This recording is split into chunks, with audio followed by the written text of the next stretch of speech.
Hello, from Heirloom Books at 6239 North Clark Street in Chicago, Illinois. I'm Jeff Helgeson. The life and work of Ernest Hemingway is legendary. In a New York Times review for one of his many biographies, Elaine Showalter asserted, Ernest Hemingway began his career blessed lavishly by the gods. He'd arrived in Paris in 1922, a young journalist who had been wounded during the First World War as a volunteer ambulance driver, and then he was accompanied by his beautiful wife and an infant son. And they immediately merged into the literary community centered around Sylvia Beach's Shakespeare and Company bookstore. Beginning his career with short stories rooted in experiences from his family summer home in northern Michigan, James R. Murrow observed in a biography titled Hemingway, A Life Without Consequences, the details of a writer's childhood may not be as significant as the way in which he later shapes his recollections of it. For me, this is most clearly demonstrated by a 1924 short story called Indian Camp. In it, a doctor father takes his son with him to deliver a baby in a local Indian camp, resulting in a cesarean procedure performed without anesthetic and the straight razor throat slitting suicide of the newborn's father, emotionally overwhelming the young boy and forcing him into a psychological regression back to what Sigmund Freud described as the oceanic infantile state of the id, the narrative concluding,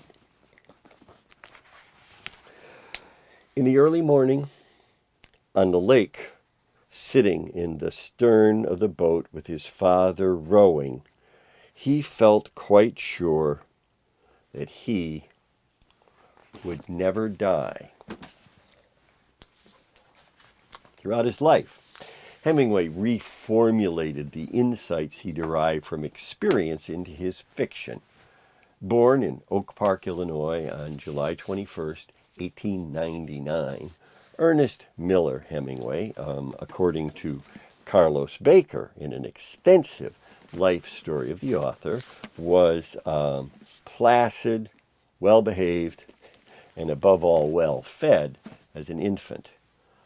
Son of a medical doctor, father, and a former opera singer mother who dressed him as a girl when at home until he was almost 6 years old, Ernest attended both grammar school and high school in Oak Park, a community he later described as consisting of broad lawns and narrow mines. He played cello, thanks largely to his mother's influence, wrote short stories for the high school weekly newspaper, joined the school's football team, and took up boxing when he was about 17 years old. Graduating high school in 1917, Hemingway was able to get a job for the Kansas City Star newspaper publication with a short sentence, short paragraph style guide that greatly influenced his writing in what were often truly profound ways. As Carlos Baker explains, Hemingway only stayed at the paper for 6 months before briefly returning to Oak Park and applying to the Red Cross as an ambulance driver, and then sailing for Europe from New York on a ship called the Chicago in order to eventually be deployed in Italy during what was then the 4th year of the First World War. assigned to a division in which fellow future novelist John de Passos was also serving. On July 8th, 1918, while delivering chocolates and cigarettes to Italian soldiers at the front, Hemingway was hit by shrapnel from an Austrian artillery shell. Carrying another wounded man with him towards safety in a command post, he went about 150 yards before being shot down by a machine gun. In a field hospital, 28 fragments were taken out of his legs and feet before he was evacuated to Milan for further treatment. It was while recuperating after a second surgery that the 18-year-old Hemingway established a relationship with a nurse who was 7.5 years older than himself, named Agnes von Kurowski, as depicted in the 1996 motion picture featuring Sandra Bullock and Chris O'Donnell. The fictional account of this experience was first addressed in a piece of short fiction titled A Very Short Story, and later in two other stories, including in Hemingway's collection Men Without Women, each offering totally conflicting advice regarding marriage. The experience also became the basis for Hemingway's second full novel in 1929, Farewell to Arms. Although Agnes apparently broke things off due to the difference in their ages, A Very Short Story explains the end of the relationship as being caused by an engagement to someone else, concluding about the jilted teenage soldier. Short time after, he contracted gonorrhea from a salesgirl in the Loop department store while riding in a taxicab through Lincoln Park. The novel, however, things are a bit different.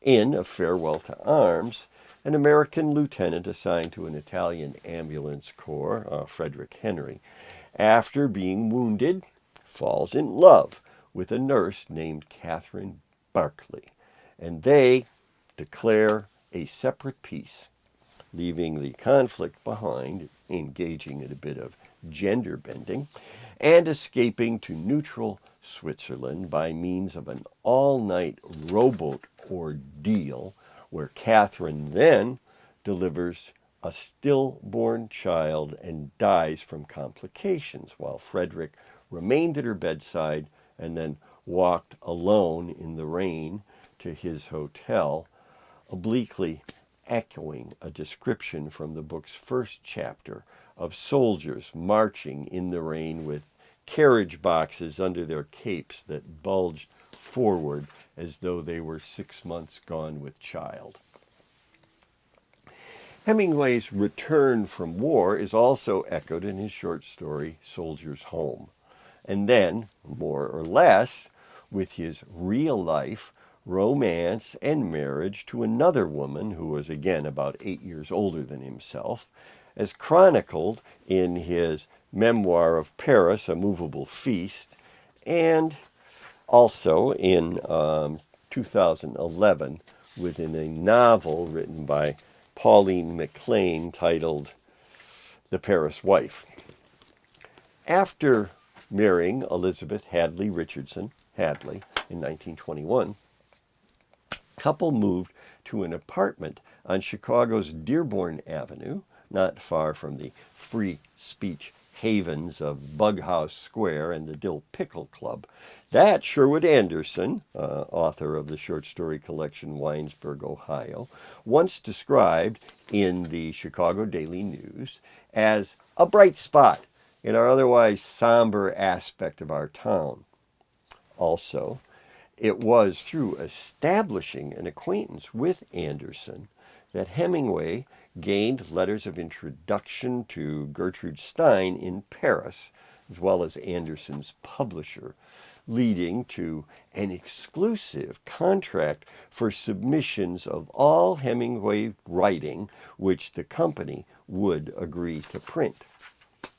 After getting to Paris as a foreign correspondent for the Toronto Star and establishing acquaintances through Stein with the likes of Pablo Picasso, Jean Moreau, Ezra Pound, and James Joyce, however, in order to break the contract so that Scribner's could publish his first novel once F. Scott Fitzgerald had arranged for it to be considered by Maxwell Perkins, in just 10 days, Hemingway wrote a savage parody of Sherwood Anderson, which he felt certain the author's publisher would reject, called The Torrents of Spring, arranging instead for Scribner's to publish both it and a manuscript he'd based upon his often recognizable parents' acquaintances, recollecting a fishing trip and a running with the bulls visit to a festival in Spain, including an epigraph from the biblical book of Ecclesiastes. He called the novel The Sun Also Rises. It deals with a non-specifically wounded but impotent Great War veteran and newspaper reporter Jake Barnes.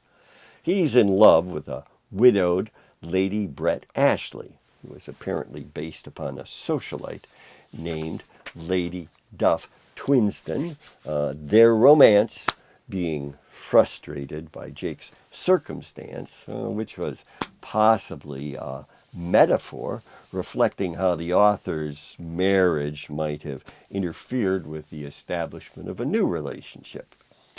The dynamics of Hemingway's personal life at around this time were further addressed several decades later in A Movable Feast. Its closing chapter describes a complex circumstance after Hadley had lost a suitcase containing the manuscripts and all carbon copies of her husband's unpublished works, when an unmarried young woman becomes the temporary best friend of another woman who is married, goes to live with the husband and wife, and then unknowingly, innocently, and unrelentingly sets out to marry the husband. Begun in 1946, a fictionalized version of this intrigue eventually became posthumously published novel at about half its original length, the title of which, The Garden of Eden, again very specifically referenced Old Testament scripture, forbidden fruit, and original sin. Described on its back cover as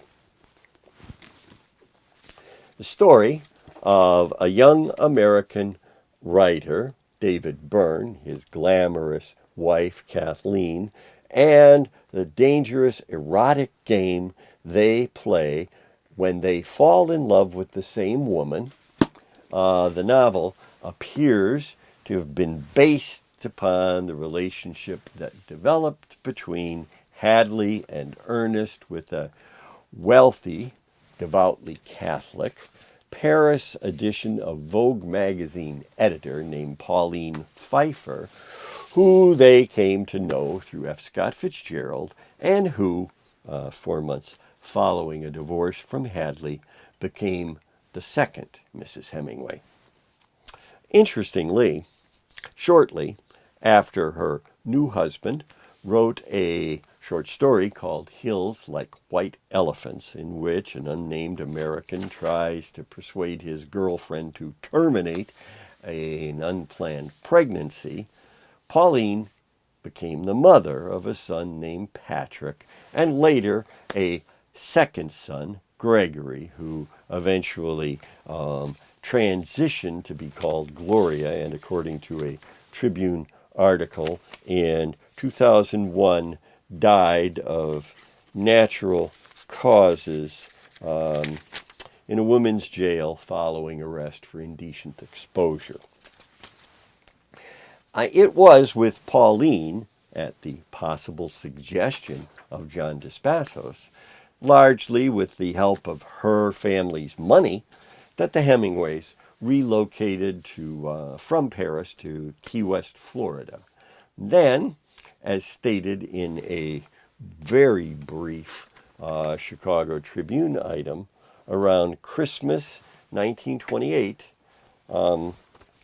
Ernest Hemingway came home to Oak Park to attend his father's funeral and asked his mother if he could have the .32 caliber Smith & Wesson revolver that his father had used to kill himself. A few months later, Hemingway's mother sent him the handgun along with a chocolate cake. While living in Key West, between trips to Spain in order to cover bullfights, as described in a nonfiction work titled Death in the Afternoon, and then African safaris paid for by Pauline's uncle. And these great white hunter excursions served as the inspiration for a second nonfiction book called The Green Hills of Africa. They also provided experiential base for a 1936 Esquire magazine story, The Snows of Kilimanjaro, about a writer dying of gangrene while on safari with his wife. In 1937, these works were followed by a fourth novel set in Key West called To Have and Have Not, written while standing at a manual typewriter from 6 in the morning to noon every day before fishing until dusk in the Gulf Stream and then drinking for several hours at night in waterfront bars. This book evolved from a pair of short stories published in Cosmopolitan and Esquire magazines to become a Depression-era narrative expressing the feelings of its central character, Hank Morgan, a fishing boat captain forced by economic circumstances to smuggle immigrants from Cuba into the United States that would later be adapted by Hollywood in 1944 as a vehicle for Humphrey Bogart and Lauren Bacall in their first movie together 4 years before Key Largo, with a screenplay partially written by William Faulkner and set in World War II Marseille, pretty much as what my guess is, had been intended to be a follow-up for the 1942 Academy Award-winning motion picture Casablanca. In the novel, Henry Morgan is killed during a confrontation with border control agents, providing the dying words, "No matter how, a man alone ain't got no bloody fucking chance." The book was finished shortly after an established correspondent named Martha Gellhorn, on a family vacation, approached Hemingway in Key West's Sloppy Joe bar, encouraging him to go and cover the Civil War in Spain. Joining Gellhorn there, as depicted in the 2012 film featuring Nicole Kidman, he wrote numerous dispatches about the war that are contained with his other journalism in Byline Ernest Hemingway. And he also began work on his only play, The Fifth Column, set in Madrid under siege. And then the novel For Whom the Bell Tolls, about an American named Robert Jordan who joins with Spanish guerrilla fighters and makes the ultimate sacrifice in the name of love and the principles of democratic rule. Divorced from Pauline Pfeiffer after 12 years and marrying Martha Gellhorn, the newlyweds moved to Cuba, where, according to a Vanity Fair article by Joseph Giovanni, Gellhorn had decided to find a house where her man could write in comfort and at the same time make her happy. That happiness, however, apparently wore a bit thin when the Second World War began and the couple became rival correspondents. Hemingway, using his connections to get a flight to Europe, while Gellhorn was forced to cross the German U-boat infested Atlantic in an explosive-laden munition ship. During the war, Hemingway witnessed the D-Day invasion and then joined a band of guerrilla resistance fighters, famously liberating the Ritz Hotel bar in Paris. Gellhorn divorced him on March 1st, 1945, about 2 months before Adolf Hitler's suicide and the 8th of May VE Day Nazi surrender. Following year, back in Cuba, Hemingway married Mary Welsh, a journalist he had met while covering the war prior to his divorce, as she explains in her own book, How It Was.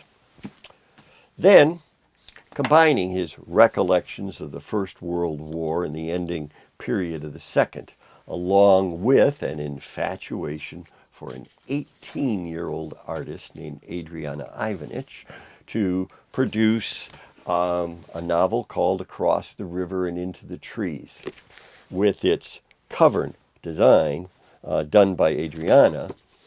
It's set in Venice and deals, like Thomas Mann's novella, also taking place in that city, with themes of aging and death. With a title derived from the dying words of American Civil War Confederate General Stonewall Jackson, the book is written as a story within a frame story and relates both the central character's recollections of the past and his star-crossed romance with a woman 30 years younger than himself. First appearing in Cosmopolitan magazine in serial form, the novel was published by Scribner's in 1950 and 72 years later produced as a major motion picture. Returning to the setting of Cuba, Hemingway wrote The Old Man and the Sea, based upon a fisherman acquaintance named Gregorio Fuentes, who lived until he was 104 years old and was played on film by Spencer Tracy and in a remake of the original movie, Anthony Quinn. The book won a Pulitzer Prize and greatly contributed to Hemingway receiving the Nobel Prize for Literature in 1954. During the next 7 years, Hemingway continued his work on the Garden of Eden, as well as posthumously published manuscripts such as Islands in the Stream, later filmed with George C. Scott, which was a Second World War narrative based on the author's German submarine hunting efforts from his fishing boat, the Pilar, named for a female fortune-telling guerrilla fighter in For Whom the Bell Tolls, and then 2 more African narratives that were derived from safaris accompanied by his wife Mary, Under Kilimanjaro and True at First Light. Notorious for his consumption of daiquiris without sugar, as described in A.E. Hatchner's book, Papa Hemingway, sometimes totaling upwards of 32 during the course of a single evening. The novelist's physical and mental health declined throughout the 1950s, as accelerated by two African safari plane accidents and the subsequent concussions that resulted. And even while producing another extensive series on bullfighting in Spain called The Dangerous Summer, experienced depression and even psychotic episodes after being forced to leave Cuba by the rise of Fidel Castro, who ironically won the final Ernest Hemingway fishing competition in that island nation, and who had been inspired in his movement by For Whom the Bell Tolls.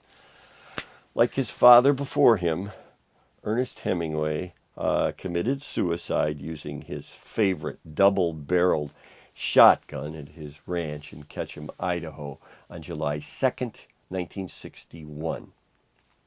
Although, having relied extensively upon lived experience and having constructed a genuine treasure trove from which to repeatedly draw, what I believe Ernest Hemingway contributed most to world literature was an accessible style that, while one lost generation passeth away and another generation cometh, the Chicago Tribune described as spare, clear, aching, and good.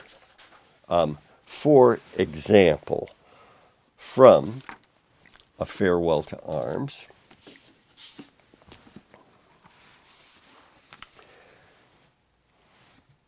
if people bring so much courage to this world that the world has to kill them to break them, it of course kills them. The world breaks everyone. And afterward, many are strong at the broken places. But those that it will not break, it kills. It kills the very good, the very gentle, and the very brave impartially. If you are none of these, you can be sure it will kill you too. But there will be no special hurry. I'm Jeff Helgeson. Heirloom Books is located at 6239 North Clark Street in Chicago, Illinois.